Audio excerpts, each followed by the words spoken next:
Sud Radio Média, les invités du jour. Les invités du jour aujourd'hui, Alexandre Toussaint, bonjour, vous êtes chef d'établissement, et Keira, bonjour, vous êtes étudiante et élève aujourd'hui en 4e au collège du Maréchal Leclerc. Quel rapport avec l'émission Média, me direz-vous? Eh bien, c'est cette nouvelle émission sur M6 ce soir, l'école a remonté le temps. Vous avez participé, Keira, à cette émission, vous allez nous raconter comment ça s'est passé pour vous, et Alexandre Toussaint, vous aussi, chef d'établissement, vous avez participé à ce programme très original qui consiste à replonger dans différentes époques des élèves, mais aussi des enseignants, et vous aussi, chef d'établissement. Effectivement. Alors, peut-être racontez-nous un petit peu comment ça s'est passé, pourquoi est-ce que vous avez accepté et comment s'est passé le tournage? Alors, j'ai accepté parce que c'est avant de parler d'émissions de télévision, je pense que c'est une expérience sociologique qui est tout à fait extraordinaire. Tout simplement parce que de prendre le temps de s'interroger sur l'école de la République aujourd'hui dans ses fondations, c'est avoir la possibilité aussi de comprendre comment elle fonctionne aujourd'hui. Vous voyez, il y a plein de questions qu'on se pose actuellement. En plus, c'est une bonne période pour s'interroger sur tout ça. Et voilà, je pense qu'on ne peut savoir comment on avance dans la vie, comment on structure les choses pour nos enfants, pour les enfants de la République, qu'à partir du moment où on sait d'où on vient. 1880, c'est très jeune, hein, l'école de la République. Ouais. Et donc, ces élèves ont été... Peut-être qu'on peut écouter la bande-annonce pour nous mettre dans l'ambiance. À l'école, la tenue unique sera expérimentée dès cette année. Tenue unique, rapport à l'autorité, éducation civique, valeur des diplômes. L'école, c'est là où on apprend des valeurs. C'est même indispensable. Alors, l'école, est-ce que c'était vraiment mieux avant? Bienvenue à l'école de la République. Pour le savoir, M6 a renvoyé dans le passé élèves et professeurs pour une expérience inédite. Vous avez la chance d'apprendre votre futur métier de femme au foyer. D'accord. On est en train de se transformer, là. Garde à vous! De 1880 à 1980, revivez 100 ans d'éducation et d'évolution de la société à travers 4 époques charnières. Faire ça, finalement, ça vaut tous les cours sur la guerre. Là, nous avons les 4 races. J'ai hyper honte de l'enseignement d'avant. Quand on connaît son passé, on peut mieux construire son avenir. Tenez-vous convenablement. L'école a remonté le temps, lundi 19 février à 21h10 sur M6. Alors, c'est pas des cours magistraux, hein. Il faut pas croire qu'on va assister à ça. Il y a beaucoup d'humour, beaucoup de rire, parce que vous êtes, Keira, justement transposé au siècle, oui, même plus que le siècle dernier, à 2 siècles avant. Comment vous l'avez vécu et ressenti, cette école? C'était extrêmement intéressant, puisqu'on voit du coup la chance qu'on a là actuellement en 2023, que ce soit à peu près de tout, la nourriture, l'éducation, etc. Mais il y a aussi des choses où c'était assez strict, surtout en 1880 par exemple, où c'était vraiment très strict. Donc on voit la chance qu'on a et on se plaint moins, entre guillemets, de ce qu'on a. Mais vous voudriez plus de cette autorité? C'était un peu trop pour vous d'avoir des profs très autoritaires, d'aller au coin, de se faire taper sur les doigts avec une règle. Tout ça, vous en voulez plus? Je vois sourire. Moi, c'était vraiment beaucoup. Je m'attendais pas à tout ça. Je m'attendais pas à ce que ce soit aussi strict. Enfin, on me l'a dit en avance, mais ça m'a vraiment fait bizarre du coup par rapport à ce qui s'est passé en fait. Et puis les cours, oui, d'éducation ménagère pour les jeunes filles, ça a été quelque chose d'assez étonnant pour vous. Apprendre à coudre, à longer les bébés. Ah, c'est sûr que oui, c'est un choc, ça fait un choc vraiment. Mais en fait, je trouve que c'est assez intéressant, sauf que c'est juste le contexte, entre guillemets, qui n'était pas bon en fait. C'est-à-dire? Parce que, par exemple, coudre, moi ça me dérange pas d'apprendre ça à l'école, mais le contexte de pour vos enfants, là, c'est un peu plus compliqué de l'avaler. La position des femmes. Plus concrètement, sur la façon dont vous avez travaillé avec les enseignants, vous ne les connaissiez pas. Non. Il y a eu un casting très, très important, hein, fait de la part d'M6. Comment ça s'est passé? Alors d'abord, je voudrais revenir juste sur une petite chose. Vous voyez, le programme, il est fait pour casser les images d'Épinal. Typiquement, en 1880, on n'a pas frappé les enfants et on frappait pas les enfants avec des règles. Pourquoi? Parce que dans l'école de la République, il n'y avait pas de violence. Ça veut pas dire qu'il n'y avait pas des maîtres qui le faisaient. Il n'y avait pas sur le bout des doigts comme ça. Moi, j'ai vu ça. Mais peut-être, mais c'était la liberté du maître. Mais en revanche, c'était, vous voyez, le programme, il est fait pour casser des images d'Épinal, des choses qu'on pense, qu'on croit, qu'on a entendu, qu'on a vu, qu'on a vécu, mais c'est pas ce que demandait l'école de la République. Alors après, le casting, il a été fait de manière, enfin pour moi, me concernant, c'est très simple. J'ai été contacté sur un réseau social. On m'a contacté, on m'a demandé si ça m'intéressait. J'ai d'abord répondu oui, bien sûr, parce que je trouvais l'expérience super intéressante. Après, au niveau de l'emploi du temps, c'était compliqué parce que moi, je suis chef de centre. Je suis un vrai proviseur. J'ai mes élèves. Moi, je vais de l'école maternelle au post-bac. Donc, quand c'est la période des examens, il n'y a pas de tournage. Et puis, la Warner a été très, très attentif à pouvoir faire coller la réalité de mon travail avec le tournage. Et donc, les choses se sont bien ajustées. Se sont bien ajustées. Est-ce que vous regrettez cette époque où les élèves se levaient quand l'instituteur rentrait, qu'il y avait un respect ce que réclame actuellement, il y a un peu ce son qu'on entend, le son ambiant, c'est avoir le retour de l'uniforme, plus d'autorité. Je pense qu'il ne faut pas se méprendre sur beaucoup de choses. Ce que l'histoire de 1880, 1930, 1950, 1980 nous apprend, c'est que l'école, elle respire avec son temps. Il faut surtout pas l'oublier. J'ai envie que les téléspectateurs, les jeunes, les adultes comprennent que l'école, elle respire avec son temps et que du coup, il y a des choses qu'on a pu faire à une époque qui collaient à une réalité, comme le disait Kéra tout à l'heure. Voilà, moi, ça me choquerait pas du tout aujourd'hui qu'on apprenne à nos enfants à coudre, mais en revanche, c'est les garçons et les filles qui doivent apprendre. À s'occuper d'un enfant, c'est les garçons et les filles. À avoir le retour de la cuisine à l'école. Peut-être que ça serait une bonne chose. Ça nous apprendrait peut-être à mieux comprendre quels sont les enjeux alimentaires, pourquoi c'est intéressant de défendre, par exemple, comme on l'a entendu récemment, l'agriculture raisonnée ou des choses comme ça, peut-être. Sur l'exactitude historique, là aussi, il y a eu un gros travail de fait. Il y a Laurent Deutsch qui est la voix off et qui apporte une forme de crédibilité évidemment historique, mais il fallait être exact dans ce qui était raconté justement pour mettre à bas les idées reçues ou les clichés. C'est très important. Écoles passées. C'est pas une télé-réalité, c'est vraiment une expérience sociologique. Donc si on veut être sur quelque chose qui permet de s'appuyer sur des éléments factuels et contextuel, il fallait qu'on ait un professeur d'université à nos côtés, M. Kropp, qui nous a aidés, qui nous a accompagnés, qui nous a permis d'y voir clair, et aussi de faire le choix sur ce qu'on pouvait montrer, ce qu'on pouvait pas forcément montrer, ce qui allait aussi intéresser par rapport à telle ou telle époque. Voilà. Alors si on voit Kéra sur notre Facebook et sur YouTube ce matin, Kéra, tu es en survêtement et donc j'imagine que de temps en temps tu vas en survêtement à l'école. Est-ce que tu aimerais avoir l'uniforme? En vrai, moi ça m'intéresse l'uniforme. Enfin, je sais pas pourquoi, en vrai je trouve ça assez important, justement par rapport au grade de certaines personnes. Ça peut déranger certaines personnes, même peut-être l'harcèlement ou quoi. C'est souvent des choses comme ça. Donc je pense que l'uniforme ce serait plutôt une bonne idée. Oui, donc toi tu serais favorable à ça? Ouais, moi je suis pour l'uniforme, je pense. Ah ouais. Qu'est-ce qui t'a le plus marqué dans ce tournage? Qu'est-ce qui a été le plus amusant, j'ai envie de te demander, le plus difficile, et puis ce que tu aimerais récupérer des anciennes, d'autres époques? Le plus difficile, je pense, c'était du coup en 1880, où en fait j'avais du mal à garder mon sérieux. Eh oui. Pourquoi? Parce que du coup, quand j'ai vu le directeur ou les autres profs vraiment sérieux, avec une tête figée, etc., je sais pas, en fait, ça m'a fait bizarre. Du coup, j'avais envie de rigoler, mais en même temps, il fallait pas rigoler. En vrai, c'était assez compliqué, tout ça. L'époque qui m'a le plus amusée, c'est en 1980. Après, je pense que c'est parce que, du coup, c'était plus, on va dire, dans mon mood. Donc, tout était coloré, ça souriait. Les profs étaient beaucoup plus cool, proches avec nous, pardon. Donc je pense que c'est vraiment l'époque qui m'a le plus amusée. Il y a deux soirées, il faut le dire. Il y a les deux premières, 1880 et 1930, et puis 1950-1980. Et il y a un grand documentaire qui retrace ces 100 ans d'école. Exactement. Oui, tout à fait. Est-ce que vous changeriez l'école? On a vu que Gabriel Attal avait été un peu... que tout le monde était content qu'il arrive à l'éducation. Qu'est-ce que vous avez, vous, envie de changer dans cette éducation nationale? Alors ça c'est une question très intéressante. Non, vous avez une heure ouais, pour faire votre copie. Je vous remercie, monsieur le professeur.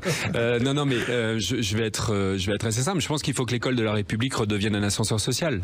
Et puis il faut qu'on arrête de se diviser sur les écoles de l'enseignement catholique sous contrat avec l'État, parce que c'est du service public, hein. Et les écoles publiques, on est tous les deux au service d'une cause noble. Le ministère de l'Éducation nationale, je le dis souvent, je suis désolé Kéra, mais ça va être la minute un petit peu revendicatrice, mais c'est le ministère le plus important de la France. Ouais. On n'a pas d'ébénistes, on n'a pas de médecins, on n'a pas d'aide-soignante, on n'a pas d'infirmiers, on n'a pas d'avocats, si on n'a pas une école qui marche, qui fonctionne. Ce qu'il est impératif, à mon avis, peu importe le milieu social d'où on vient, c'est de préserver l'école qui doit être un ascenseur social. Pour moi, c'est essentiel.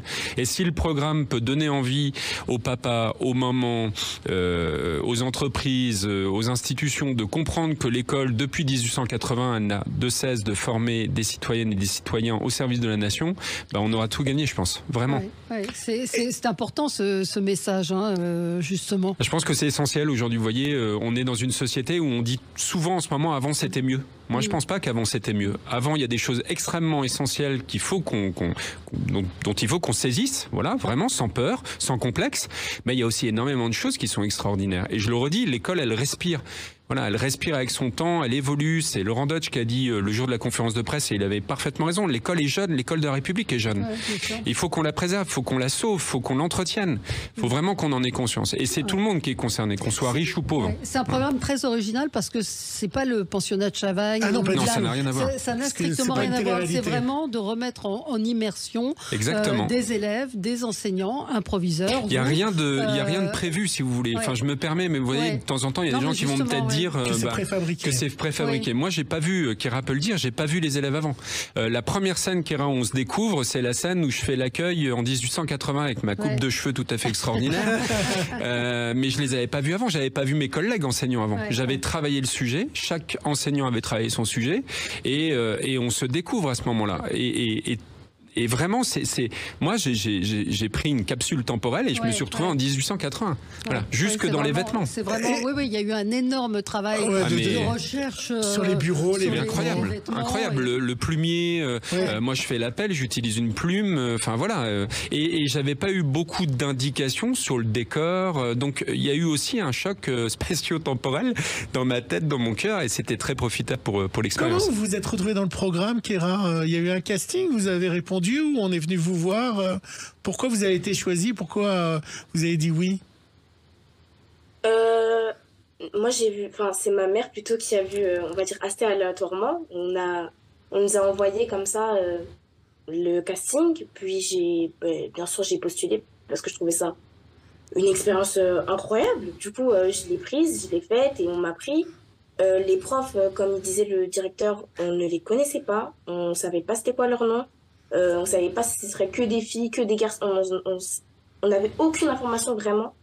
Les vêtements, on n'avait aucune information vraiment. Tout était caché.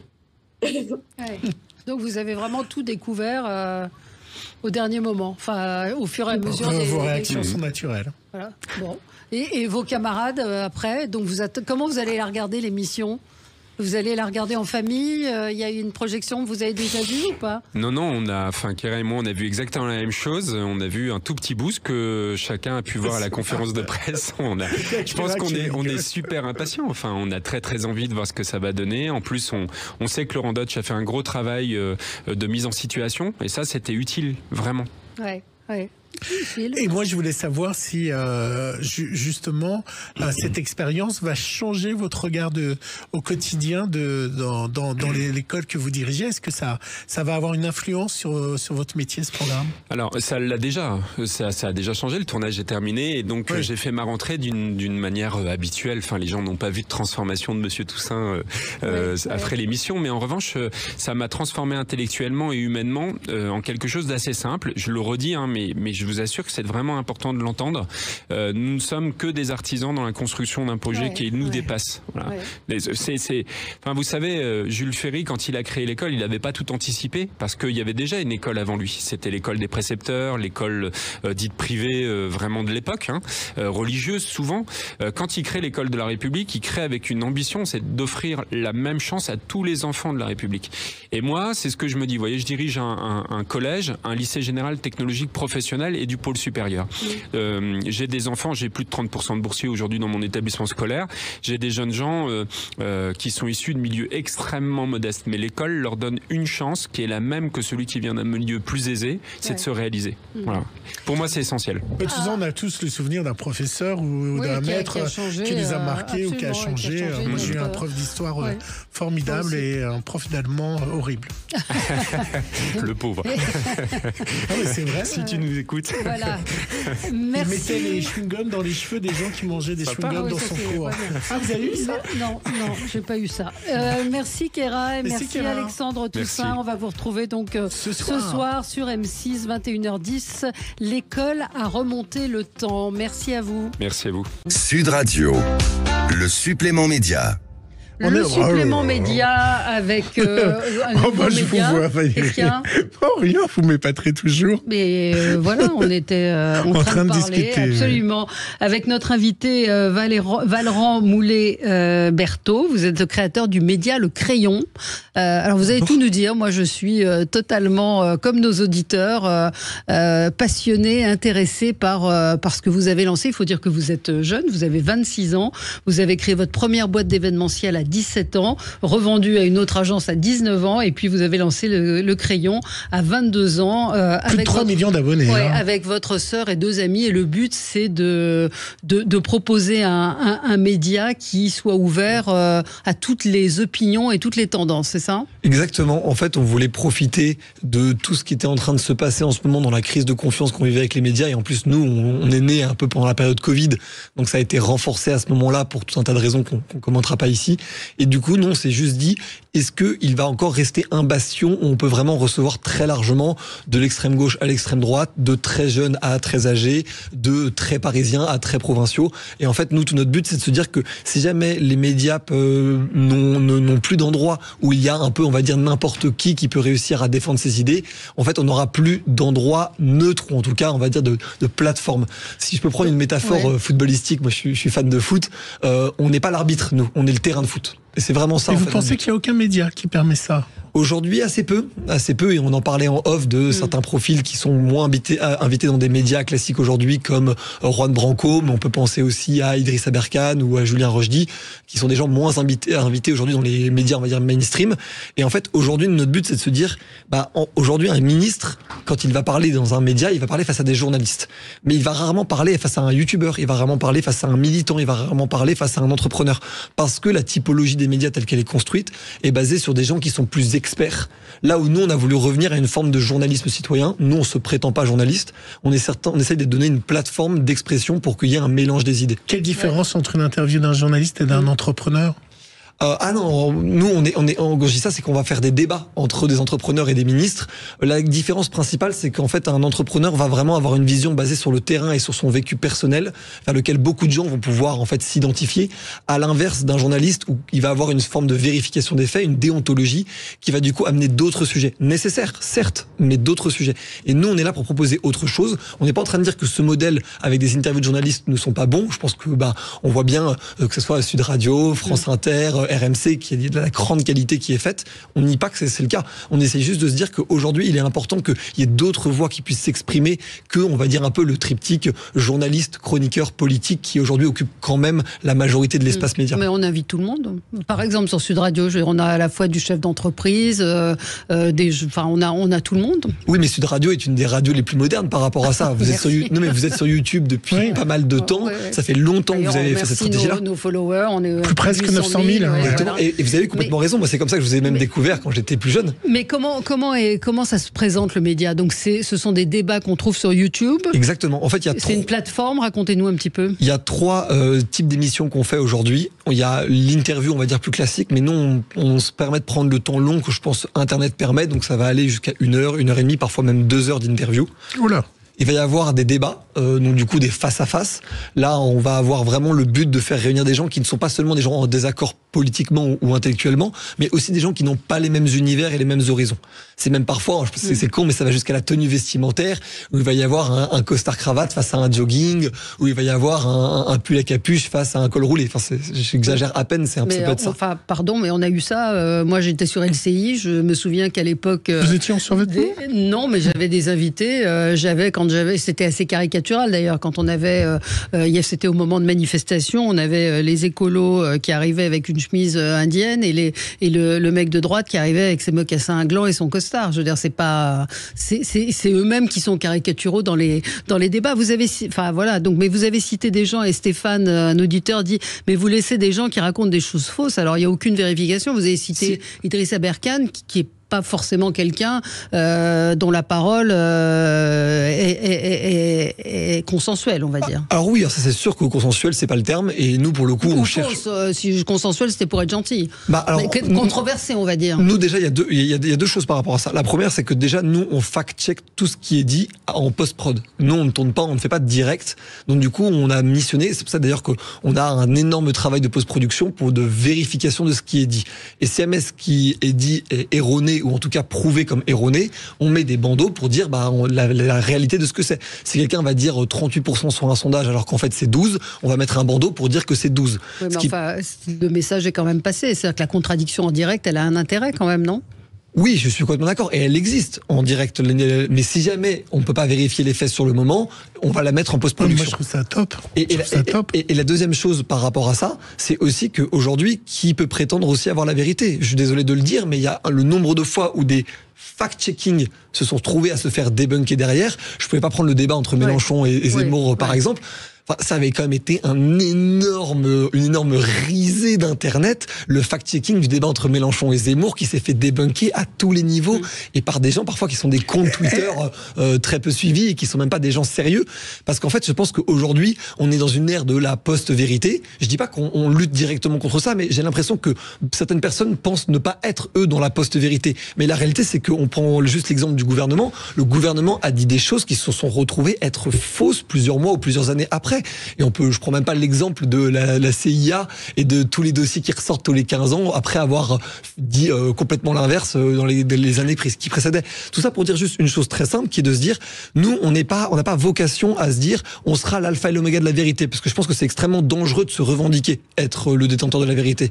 Nous, on essaye d'aller le plus loin possible au niveau de ce qui a été conclu scientifiquement, journalistiquement ou judiciairement, en post-production, pour laisser au contraire nos invités dérouler leurs arguments, parce que nous, ce qui nous intéresse vraiment, c'est le débat d'idées, et qu'on soit pour ou contre l'euthanasie, qu'on soit pour ou contre la pornographie, on peut donner toutes les statistiques ou les fact-checking qu'on veut, à la fin, c'est souvent des questions idéologiques. Est-ce que le Crayon est géré par l'Arcom ? Alors, j'entends par là qu'il va y avoir les élections européennes qui vont démarrer, et donc ici, à Sud Radio, chaque seconde, chaque minute va être comptabilisée. Vous pouvez passer 1 heure de n'importe qui. Nous, on fait absolument ce qu'on veut, et c'est le cas d'absolument tous les médias digitaux. Je pense à Hugo Décrypte, Brut, Combini, Thinkerview ou autres. Ça n'empêche pas que nous, on s'impose ces règles-là. On a toute une matrice en interne d'équilibre, mais cet équilibre-là, on le garde y compris pour des invités qui ne sont pas des politiques élus.